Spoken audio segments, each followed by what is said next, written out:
अस्सलाम वालेकुम। एक दफ़ा फिर आपको खुशामदीद कहेंगे PSL एडिशन 6 की स्पेशल ट्रांसमिशन में जो K21 न्यूज़ के ऊपर जारी है। मैं हूं आपका मेज़बान मोहम्मद यासिर और आज बात होगी कुछ जारी मैच के हवाले से।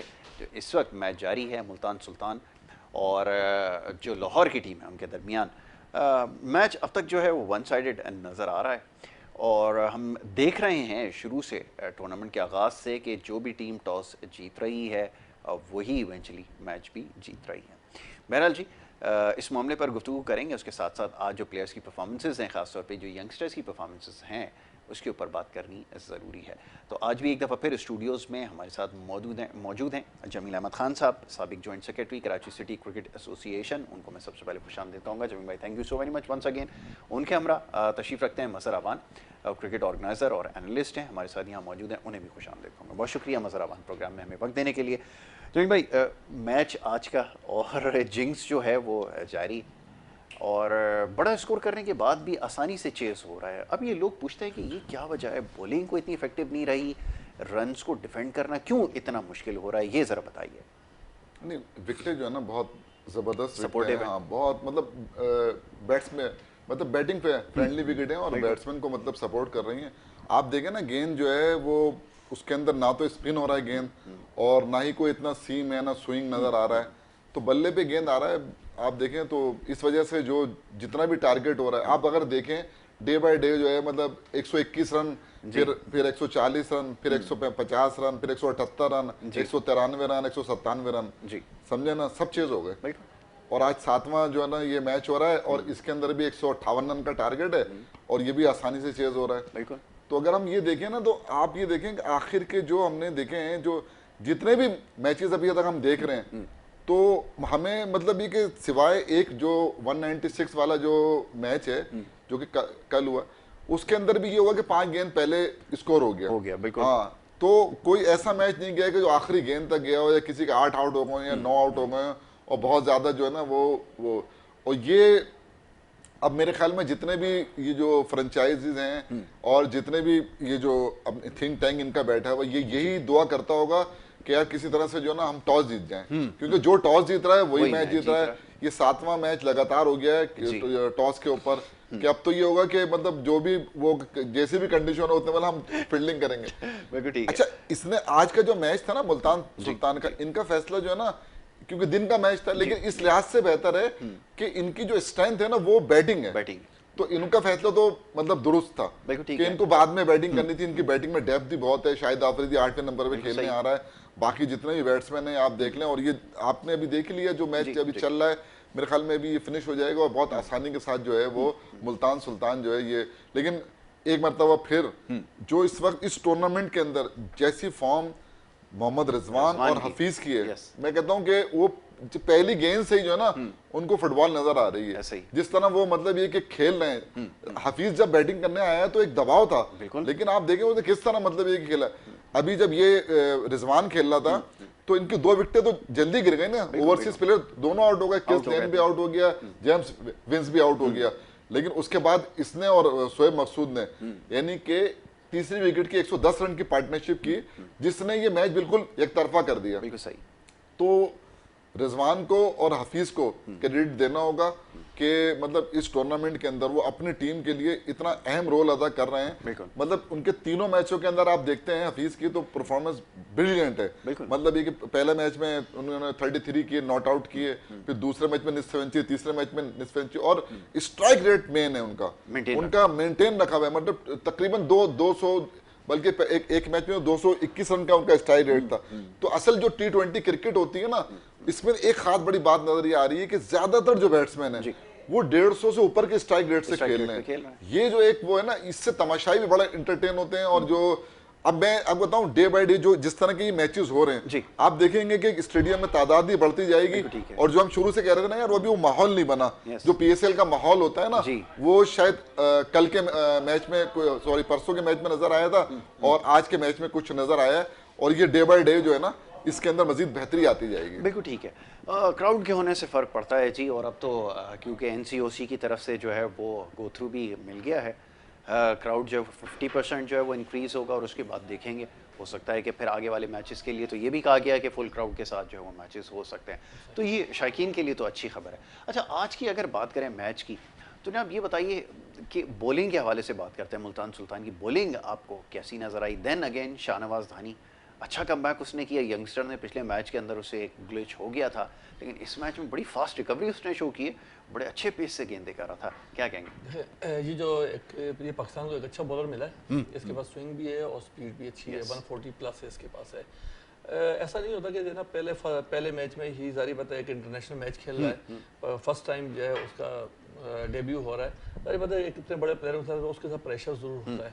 तो जब एक बार जो है वो हो जाएगा प्रेशर इसका रिलीज, अब देखें आज के मैच में थोड़ा सा उसको मुख्तलिफ नजर आया, तो अब उसके साथ जो उसके प्लेयर है उसको बड़ा सपोर्ट कर रहे हैं। तो ये आगे आप देखते जाइएगा जितने 2 मैच 4 मैच के बाद जो है जैसे जैसे ये निखरता जाएगा। सही। और सबसे बड़ी बात ये कि इसके पास स्पीड है और उसका कद अच्छा है, इसकी बॉल जो है बाउंस आती है, ऊपर बॉल आती होती है और उससे जो है काफ़ी जो है वो बेहतरी नजर आ रही है। आपके पास एक अच्छा बॉलर आ गया है, तो बहरहाल जो है ना इस वक्त ये पाकिस्तान की इसके अंदर जो है हम जो है एक नया जो लड़का हमने लिया है वो इन सब में यही एक नजर आ रहा है कि इन्होंने बेहतर तरीके से ले लिया है ये लड़का, और इसने आज बॉलिंग भी बहुत अच्छी की है।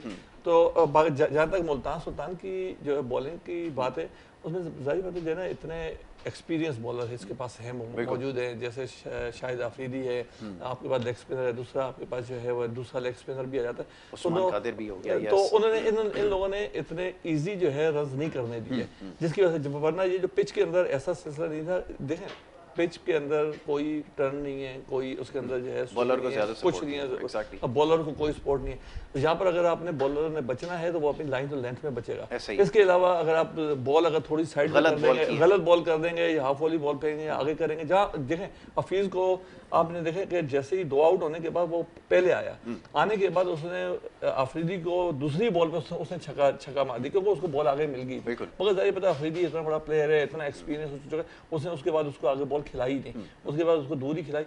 सिर्फ और सिर्फ जो है इस वक्त जो मैच का जो हुआ है वो सिर्फ और सिर्फ जो है ना इनकी बॉलिंग की जो लाइन और लेंथ थी वो बहुत अच्छी थी, जिसकी वजह से उनको रिस्ट्रिक्ट कर दिया 160 के अंदर। तो 160 मैं समझता हूँ इस पिच के ऊपर इतने नहीं है, देख लें आप 5 ओवर पहले जो है जिस तरीके से उसने रन कर दिए हैं, अगर आपके पास पूरी टीम तो रन नहीं करती, आपके पास 2 ही प्लेयर होते हैं, देखें उस वहाँ पर जो है कलंदर ने जो है वो उन्होंने दोनों ही रन किए हैं, अगर पीछे से अगर रन हो जाते तो ज़्यादा अच्छा हो जाता। यहाँ पर भी आप देख लें कि जिस वक्त जो है ना जिस तरीके की फॉर्म उसकी लगी हुई है रिजवान की, उसके सामने अगर 200 रन भी होते वो 200 रन के लिए भी वो उसी स्टाइल से खेलता। तो उसके साथ जो है शोएब मकसूद उसने उसके साथ बेहतरीन खेला हो रहा है। देखें आप जो है ना बहुत ही इजी तरीके से वो जो है वो मैच जीत गया। तो ये बात तो हमने कल भी की थी कि टॉप ऑर्डर अगर बारी लेगा तो फिर बड़ा स्कोर लगेगा, ये एक प्रॉब्लम है। अब ये चीज़ हमने देखा कि थोड़ी सी एड्रेस हुई है बाकी टीम्स में। पिछले मैच में कराची की टीम ने जब शर्जील खान ने बारी ली तो आप देखें 100 रन लगाए उसने, तो ऊपर से स्कोर होगा तो फिर बड़ा स्कोर होगा। लेकिन यहाँ तो मसला ये है कि 190 करके भी अब अनसेफ हैं आप, तो इसका मतलब है कि तो आपको एक्स्ट्रा और एफर्ट करनी पड़ेगी बड़ा स्कोर सेट करने के लिए, या फिर आपको बॉलिंग को सही इस्तेमाल करना है क्योंकि मार्जिन तो आपके पास बहुत कम है। पता है क्या, जो कराची का जो मैच था ना उसके अंदर जिस तरह का स्टार्ट था उनका, कम से कम 220 रन करना चाहिए थे, इससे ज्यादा भी हो सकते थे, लेकिन 220 रन तो सीधे सीधे हो रहे थे। तो जिस तरह 54 गेंदों में 62 रन की इनिंग बाबर आजम ने खेली है ना, और आखिर के जिन्हें उसने 23 गेंदें खेली हैं उसमें कोई एक चौका मारा है उसने, तो ये जो अच्छा आपने देखा रन आउट भी कितनी बेदिली के साथ होके वो मतलब ये कि वो गए, अगर वो थोड़ा सा मतलब ये कि तेज खेल जाते तो यही स्कोर जो है ना इनका, मैं समझता हूँ कि 220 जो है ना कोई मतलब वो नहीं था, और फिर जो है ना इतना आसान नहीं होता 220 रन को चेस करना या ये करना। 112 रन उन्होंने खैर ये भी 5 गेंद पहले किया है स्कोर, लेकिन मैं जो समझ रहा हूँ ना कि मुझे कुछ वो नहीं आया कि शुरू के देखिए आज भी क्या हुआ है जी। आज ये हुआ है कि जो लाहौर कलंदर ने शुरू के 6 अपने पावर प्ले में 25 रन बनाए। अब ये जो होता है ना असल में पावर प्ले के अंदर अगर आप रन तो फिर आप बड़ा टोटल करना बहुत मुश्किल हो जाता है। और उन्होंने भी 6 ओवर के अंदर कम रन बनाए थे कराची ने, लेकिन उन्होंने शर्जील ने कवर कर लिया था। शर्जील ने तो कवर कर लिया, देखिए शर्जील ने 59 गेंदों पे 105 रन बनाए, इसने 54 गेंदों के ऊपर 62 रन बनाए। तो फर्क है ना, अगर ये 20-25 रन थोड़ा तेज कर जाते हैं, समझे ना। और फिर एक जो मेरे नजर में एक गलती जो मुझे नजर आई कि वन डाउन जो है ना, इनको इनग्राम को भेजना चाहिए, कॉलर इनग्राम को। देखें वो बहुत बड़ा हिटर है, इन्होंने मतलब ये कि वो जो क्रिश्चियन को भेज दिया, और वो जो मेरी बहरहाल वो समझ में नहीं आई बात ना कि उस वक्त जब वो आउट हुआ तो 11 गेंदें बाकी थी, 18.1 ओवर में 176 रन की पार्टनरशिप हुई है। तो वो मैं समझता हूँ कि अगर उस जगह पे इनग्राम आता तो शायद जो है ना वो 2-4 बड़ी हिटें मारता तो ये रन जो है ना वो बढ़ भी सकते थे, बढ़ भी सकते थे। आपने बिल्कुल ठीक कहा कि वो वन डाउन के ऊपर अगर आकर कोई बैट्समैन और हार्ड हिटर हो, खासतौर पे बारी लेगा, तो फिर स्कोर तो ज़ाहिर है 200 से ऊपर जा सकता है। बहरहाल जी, इसके ऊपर गुफ्तगू हमारी जारी है और ये सिलसिला कंटिन्यू रहेगा। एक ब्रेक की तरफ जा रहे हैं, ब्रेक से वापस आएंगे, आप देखते रहे हमारी स्पेशल ट्रांसमिशन।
Welcome back. एक दफ़ा फिर आपको खुशामदीद कहेंगे। हमारी स्पेशल ट्रांसमिशन जारी है और जो पहला मैच है आज का, उसका नतीजा आ चुका है। मुल्तान सुल्तान्स ने बआसानी लाहौर कलंदर्स को ज़ेर किया 7 विकेटों से। और जिस तरह के मैचेस पीछे देखते आए हैं हम, उसमें बड़ा स्कोर हुआ है और 190 से ज़्यादा भी रन्स जो हैं वो चेज़ हो चुके हैं। तो ये इस वक्त सूरत हाल है जिसके ऊपर बात हो रही थी कि कोई भी टीम जो बड़ा स्कोर सेट कर रही है वो भी अनसेफ है। और सबसे इम्पॉर्टेंट चीज़ ये कि अब तक बड़ी इंटरेस्टिंग एक चीज़ देखने में आई है, वो ये कि जो भी टीम टॉस जीती है उसने मैच जीता है। तो इसके ऊपर अब बात हो रही है कि क्यों इतना बड़ा स्कोर करने के बाद भी वो टोटल जो है वो 190 प्लस भी अगर डिफेंडेबल नहीं है, तो विच मीन्स कि विकेट से जो है वो ज़्यादा सपोर्ट बॉलर्स को नहीं मिल रही। और बड़े कन्विंसिंगली बड़ा टोटल जो है वो चेज़ हुआ है। अभी भी हमने देखा 3-1 ओवर जो है पीछे रह गए थे और ये स्कोर चेज़ हो गया। इससे पहले कराची वाला मैच भी हमने देखा, जो सबसे ज़्यादा स्कोर हुआ अब तक का, वो भी बड़ी आसानी से चेज़ हुआ। देन पीछे हमने देखा कि पेशावर ज़ल्मी ने बड़ा कन्विंसिंगली चेज़ किया। तो जमीन भाई, ये सूरत हाल है, चाहे स्कोर जितना भी बड़ा हो। और एक हैरानकुन बात है कि आखिरी बॉल तक तो कोई भी मेरे ख्याल में नहीं गया। वो 3 बॉलें पहले या 5 गेंदों पहले जो है वो चेज़ हो गया है। 10 गेंदे पहले चेज़ हो गए, बड़े स्कोर पहले। और ये आज भी जो अब तो खैर तो बिल्कुल ही जी वन साइडेड हो गया था, आउट क्लास कर दिया उनको। तो क्या कहते हैं, आपका जो मुल्तान सुल्तान ने भी जो है वो जीत का मजा चख लिया है और उन्होंने हार का मजा चख लिया है लाहौर कलंदर्स ने। तो वो अब ये कि लाहौर कलंदर्स थोड़ा सा जाहिर 3 मैच खेल के 4 पॉइंट हुए ना, ये चलो इन्होंने अपना खाता तो खोला कम से कम। वो बिल्कुल ठीक है। टीम मतलब जो इनकी बैटिंग लाइन है वो, हालांकि इनका मेन प्लेयर जो है किस लेन जो है वो चल नहीं रहा है, नहीं चला मतलब हाँ। और वो भी अगर वो चलेगा ना तो फिर, और अभी जो है ना राइलर रूसो जो है उसको तो उन्होंने भेजा ही नहीं है, एक मैच के उसकी बैटिंग आई थी। तो जो इसकी बैटिंग लाइन है वो बहुत जबरदस्त है।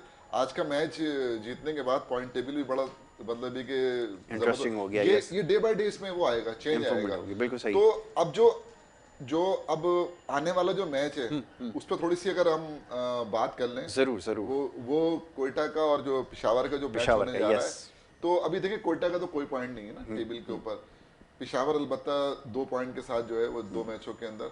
तो 12, लेकिन एक अभी जो कोयटा को जो मुझे लग रहा है कि इसके अंदर फॉफ डुप्लेसी जो है वो किस गेल की जगह जो है ना वो आ जाएंगे, बिल्कुल। और जो उनके फास्ट बॉलर डेल स्टेन है वो मतलब आ जाएंगे, क्योंकि बॉलिंग ही इनको जो है ना मतलब वो कर रही थी।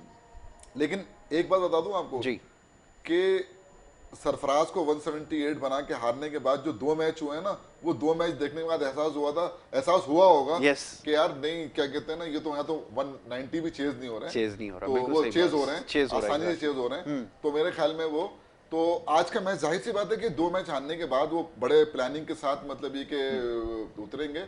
और मुझे इस मैच के अंदर थोड़ा सा मतलब ये कि लगता ये है कि जो बॉलिंग के अगर हम एतबार से बात करते हैं तो उनका पलड़ा, लेकिन जो हमने बात की थी ना पिछले मैच के अंदर पेशावर ज़ल्मी की, जो हम बात कर रहे थे, पेशावर ज़ल्मी के जो लोकल प्लेयर थे ना, वो क्योंकि वो तो लोकल प्लेयर, उनकी बैटिंग डिपेंड ही जो है ना लोकल प्लेयर्स पे कर रही है, समझे, जितने भी उनके ज्यादातर कामरान अकमल है, इमामुल हक है, बिल्कुल, तो एक उन्होंने उसको रदरफोर्ड को खिलाया था या उसको खिलाया था जो इंग्लैंड का जो ऑलराउंडर है।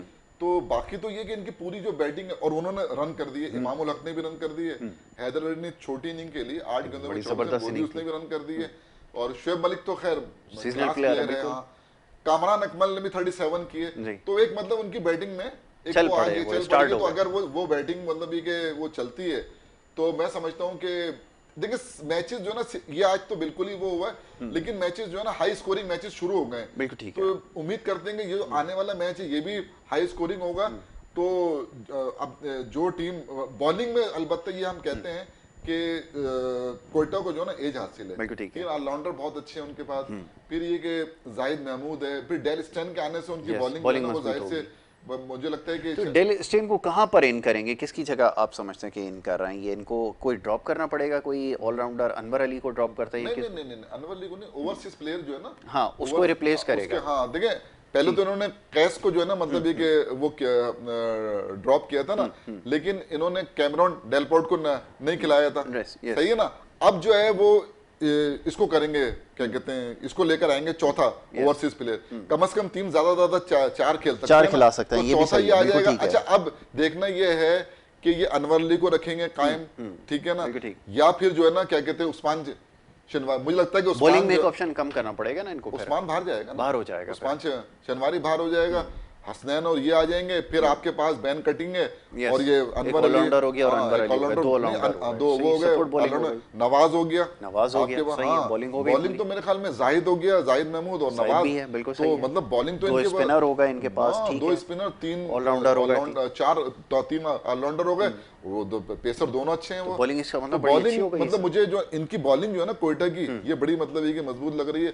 वहां पर अगर हम देखते हैं तो फिर वो मुजीब है या वहाब रियाज है जो कि बड़े फराक दिली से रन दे रहे हैं, तो अब देखना है कि आज वो किस तरह की बॉलिंग करते हैं। लेकिन एक बात बताऊं मैं आपको, ये जो इमर्जिंग प्लेयर है ना यार, ये मुझे देख के, और देखें अभी तक कोई बैट्समैन तो ऐसा इमर्जिंग है भी नहीं, साई मयूब खेल रहा है जिसने वो नहीं किया परफॉर्म, जितने लोगों ने खिलाए ना ज्यादातर उन्होंने बॉलर खिलाए ना। मोहम्मद वसीम जूनियर को देख लें आप, इस्लामाबाद से बेहतरीन। अच्छा, इसी तरह मोहम्मद इमरान जो है ना वो खेला था पेशावर ज़ल्मी से, उसने भी बहुत अच्छी 4 ओवर में 24 रन दिए, तो अच्छा जो है ना वो। शाहनवाज धानी भी बात करना बहुत जरूरी है। शाहनवाज धानी ने देखें उसके पास पेस भी है, बाउंस भी है, और आजकल आपको तो पता है ना कि एक ट्रेंड चल गया है कि 140 प्लस जो भी बॉलर आता है ना इसको ले लो, तो ये चल रहा है ना। हाँ, वो तो आप देखें ना जितने भी है वो कहते हैं जी लाहौर कलंदर के अंदर 3 फास्ट बॉलर हैं, तीनों 140 प्लस हैं।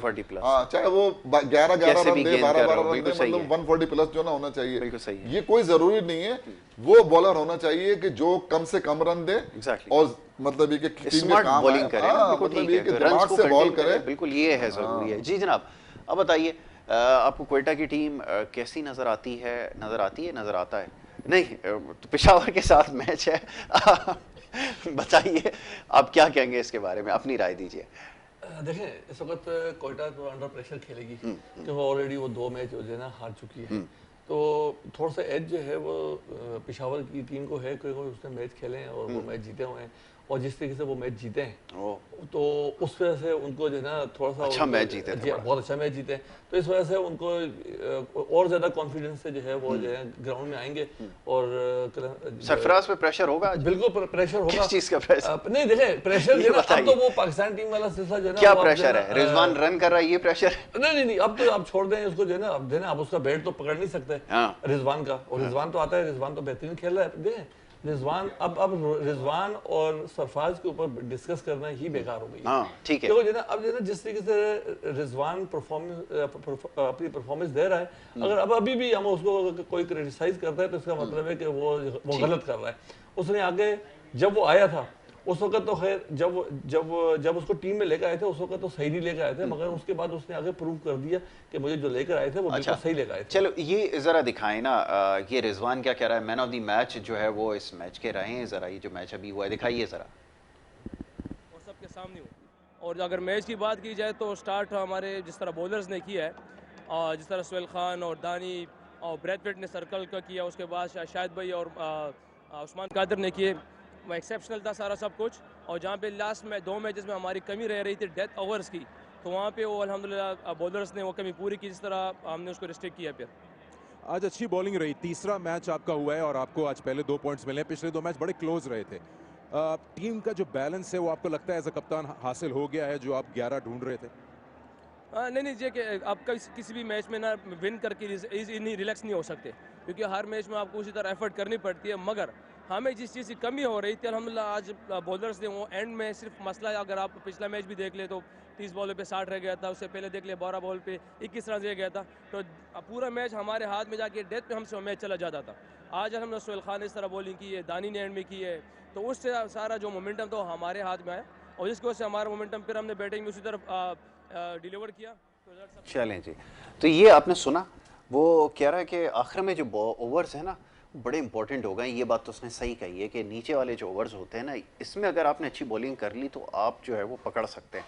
यही हुआ जिसकी वजह से उन्होंने लो टोटल के ऊपर उनको रिस्ट्रिक्ट किया। मेरे ख्याल में ये एक फैक्टर है। अभी तक हमने देखा कि डेफ टचेस के अंदर जाके बॉलर्स जो है ना वो पकड़े गए, इस वजह से जो है बड़ा स्कोर भी हाथ से निकल गया। क्या कहेंगे? देखें, जो मुल्तान सुल्तान का जो मैच है ये शुरू से ही उन्होंने कंट्रोल में रखा, सिर्फ और सिर्फ वो एक कुछ 5 से 7 ओवर जो थे वो थोड़ा सा डोमिनेट कर गए थे हफीज, तो उन्होंने एक्स्ट्राऑर्डिनरी जो है वो खेल रहे थे, तो वो जो रन आउट जो हुआ है वो उनका टर्निंग पॉइंट, क्योंकि जो ना 60 रन करने के बाद जो वो जो आखिरी के ओवर थे, जो ये जो रिजवान कह रहे हैं कि आखिरी के 4-5 ओवर उनके बड़े अच्छे हो गए, वो अच्छे ओवर इस वजह से हो गए कि वो जो है ना जो सेट बैट्समैन थे हफीज वो रन आउट हो गए, तो जिसकी वजह से जो है ये रन कम हुए। वरना अगर हफीज अपनी जगह पे मौजूद होते तो वो साथ मिलके जो है वो मेरे ख्याल में ये रन जो है कम से कम जो है 180-185 के करीब करीब जरूर जाते, और वो सिर्फ और सिर्फ ये कि उसके रन आउट होने से जो है ये टोटल, तो इसमें साथ साथ जो है जो बाकी जो जिस तरीके से आखिरी के 4 ओवर को यूटिलाइज करना था आगे पीछे के बैट्समैन हो, उस तरीके से उन्होंने यूटिलाइज नहीं कर सके, जिसकी वजह से ये 160 के करीब करीब। जहाँ तक हम लोग कोयटा की बात कर रहे थे, तो जहाँ तक अभी जो है कोयटा की क्या बात कर रहे थे हम लोग, जो है सरफराज की और रिजवान की बात हो रहा है, तो अब जो है ना अब रिजवान के बारे में तो बात करना ये बेकार हो गई है। जिस तरीके से वो पाकिस्तानी टीम में भी जिस तरीके से खेल रहा है, तो आप वो 1 मैन शो जो है ना उसे न्यूजीलैंड से स्टार्ट किया था और आज जो है देख लें अब जो है सरफराज देखें, सरफराज बहुत अच्छा प्लेयर है, बहुत अच्छा कैप्टन था और अभी भी कैप्टन जो है कोयटा क्रेडिट के लिए है, उसको अभी परफॉर्मेंस देनी पड़ेगी, बहुत जरूरी है। और ऐसा नहीं है कि वो 6-7वें नंबर पे आके 25 रन या 30 रन करके करेगा और जो है वो टीम में आ जाएगा, ऐसा नहीं होगा। वो उसको मुस्तकिल तौर पर कम से कम 1 साल 1.5 साल तक उसको अभी परफॉर्मेंस देनी है, तब जाके जो है ये टीम में इंडक्ट हो सकता है। अभी क्योंकि उसके साथ साथ जो है आपके साथ एक और विकेट कीपर भी आपका लगा हुआ है इस्लामाबाद का, तो इस वजह से अब वो सरफराज के लिए इतना ईजी नहीं है कि अंदर आना, मगर कोई ऐसा मिस हैप हो जाए या कोई जो है कुछ सिलसिला हो जाए तो फिर भी हो सकता है। मगर इस वक्त जो रिजवान की पोजीशन है इस वक्त बहुत अच्छी पोजीशन है, और मैं समझता हूँ बल्कि अगर ये टीम बनाना चाहें, अब जैसे हम लोग अभी प्रोग्राम से पहले बात कर रहे थे, आपको एक कैप्टन चाहिए, कैप्टन आपके पास मौजूद नहीं है इस वक्त पाकिस्तान टीम में। आप बोलेंगे बाबर आजम को उसने 2-3 सीरीज जो भी खेली है उसको अंडर प्रेशर खेला है, उसको आप फ्री हैंड दें, वो बहुत अच्छा प्लेयर है, आप उसको जाया ना करें। उससे बाद अगर आप टीम बनाना चाहते हैं, आप चाहते हैं कि पाकिस्तान की टीम बने, अपनी टीम ना बने बोलेंगे, तो आपको जो है सरफराज की जगह बनती है, सरफराज को एज ए विकेट कीपर खिला दे, और रिजवान तो वैसे भी जो है एज ए ओपनिंग बैट्समैन, बल्कि वो तो फील्डर भी बहुत अच्छा है, फील्डर बहुत अच्छा ग्राउंड फील्डिंग, आप जो है ना अगर चाहेंगे तो ये काम हो सकता है, अगर ना चाहें तो जो है ना कुछ भी हो सकता है। बिल्कुल ठीक है, ये भी मुमकिन तो है। जमील भाई क्या कहेंगे? जैसे अभी मज़हर अवान साहब ने कहा, इंग्लैंड की टीम हो, इंडिया की टीम हो, दुनिया की बड़ी टीम्स है, 3-3 4-4 उनके पास लॉट में विकेट कीपर हैं, एक साथ टूर के ऊपर लेके भी जा रहे हैं। एज अ बैट्समैन भी खिला रहे हैं, विकेट कीपर का ऑप्शन भी जब उनको चाहे वो इस्तेमाल कर लेते हैं। कोई एक अगर थोड़ा सा लेथार्जिक होता है दूसरे को इन कर दिया। ऑप्शन तो बहुत सारे हैं, अब तो क्रिकेट काफ़ी चेंज हो गई है। आपका क्या ख्याल है? जैसा भी इन्होंने कहा कि ओपनिंग बैट्समैन बन गया वो तो। हाँ नहीं, बिल्कुल सही बात है। देखिए एक टाइम ये था कि राशिद लतीफ़ भाई और मोइन भाई जो है ना जी, ये दोनों ही एक ही उसमें खेले हैं और मतलब दोनों का कैरियर मैं समझता हूँ कि अच्छा खासा तवील रहा है। अच्छा, जहाँ तक आपने ये बात की है ना, तो दोनों ही आपके पास कोई क्वालिटी प्लेयर तो आ नहीं रहे हैं। या तो ये हो ना कि यार हमारे बहुत क्वालिटी प्लेयर हैं तो चलो जो है ना क्या कहते हैं, ये दोनों चूंकि अच्छे बैट्समैन हैं तो इसमें से एक जो है वो एज ए बैट्समैन खेल ले, एक as a wicket keeper batsman खेल ले, कोई इशू नहीं है, खेल सकते हैं।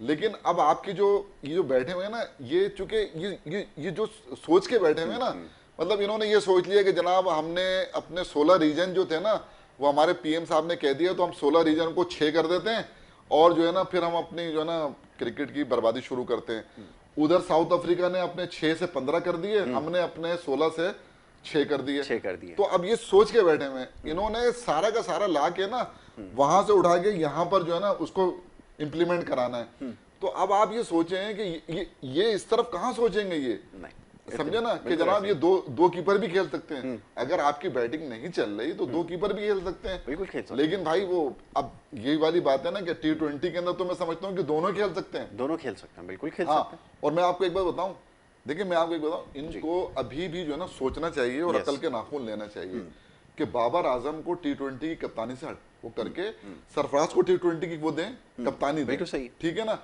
बाबर आजम को आप जो है ना वहां ले जाएं टेस्ट के अंदर। देखिए अभी मैं जो समझ रहा हूँ ना कि इतना जबरदस्त फॉर्म थी ना बाबर आजम की कि वो कहते थे टॉप के 3 प्लेयरों में, आज भी आता है वो, लेकिन मैं देख रहा हूँ कि अब डे बाय डे वो डिक्लाइन का शिकार हो रहा है। वो एक दबाव होता है ना कप्तानी का, अब उससे निकालना है ना आपको। अब जरूरी नहीं है यार कि आप तीनों फॉर्मेट का जो है ना मतलब कप्तान बनाए। यार ऑस्ट्रेलिया के अंदर क्यों नहीं बना दिया उन्होंने, ठीक है ना।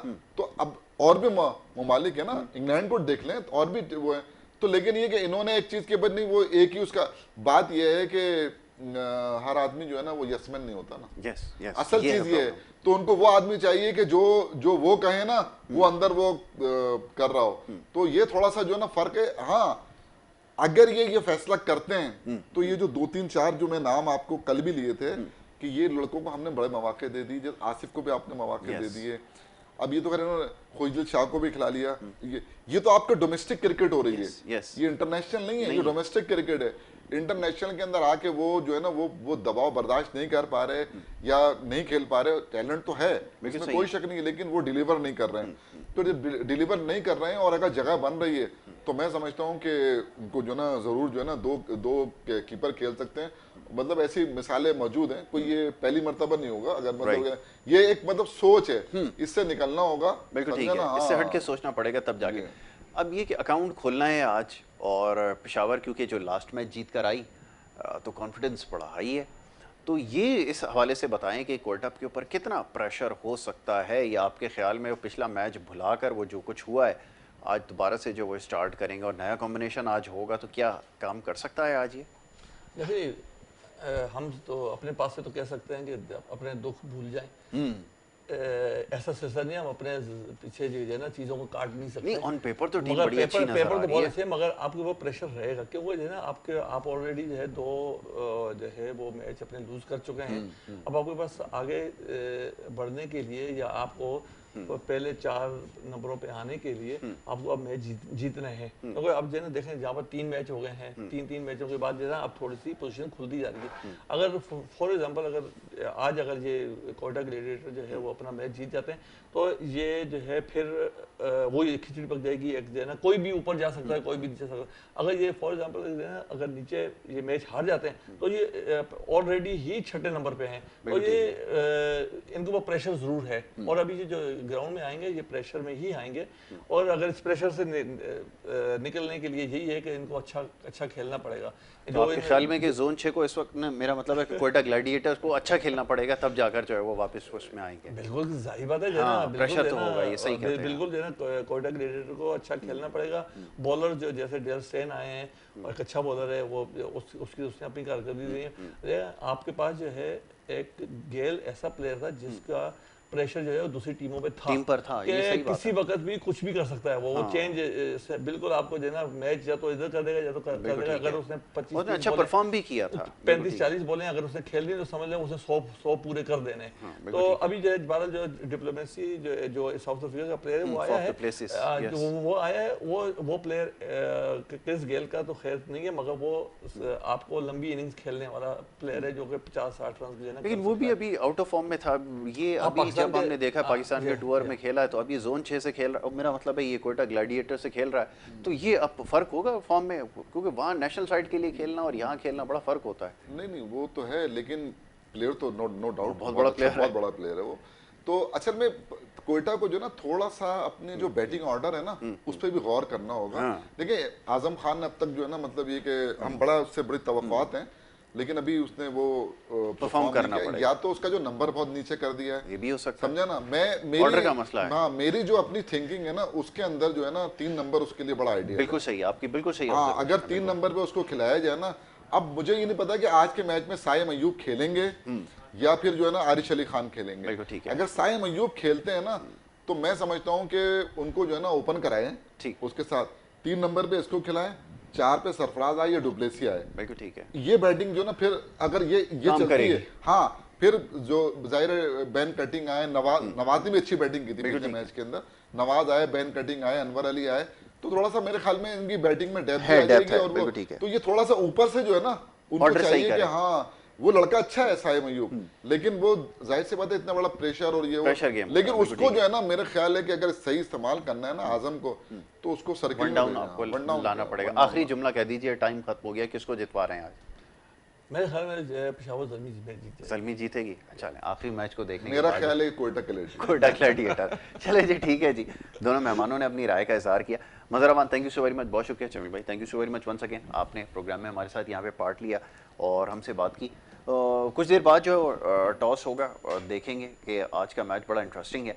कोयटा ग्लैडिएटर्स के ऊपर अभी जैसे बात हो रही थी, एक्सपर्ट्स ये कह रहे थे कि प्रेशर है और जीतना अब ज़रूरी है, क्योंकि ऑलमोस्ट सारी टीमें जो हैं वो अब जीत चुकी हैं, तो ये अब उनके ऊपर प्रेशर होगा। और आखिरी जो मैच रहा है ख़ास तौर पे उसके ऊपर बड़ा क्रिटिसिज्म हुआ है, और देखना ही है कि आज किस तरह की कप्तानी होती है। कल इंशाल्लाह प्रोग्राम में दोबारा आपसे मुलाकात होगी। यहाँ पर प्रोग्राम का वक्त खत्म हो गया, अपना बहुत ख्याल रखिएगा। मोहम्मद यासिर को और हमारी टीम को दीजिए इजाज़त, अल्लाह ने के बाद।